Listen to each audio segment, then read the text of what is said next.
一日の終わりに深い眠りにつきたいね。今日の嫌なことは夢が食べてくれるように、それでも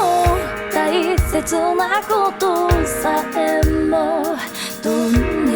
いってさよなら抱きしめたつもりの正しさ溶け出し手のひらこぼれた未来なんて見たくないのに、その先明かりを持って待ってる人手を振ってるから歩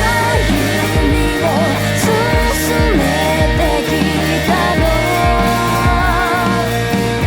これからの歩みを進めてくの。今ここに立ってるよ。いつも寝るわのようにつまずく転ばぬように手を引いてくれたあなたがいる。いつも寝るわのようにつまずく転ばぬように今度は手を引いて導けるように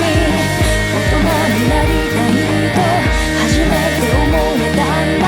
守る強さが欲しいと願った。もしも叶うならば優しい日々を君にあなたが託した未来を君に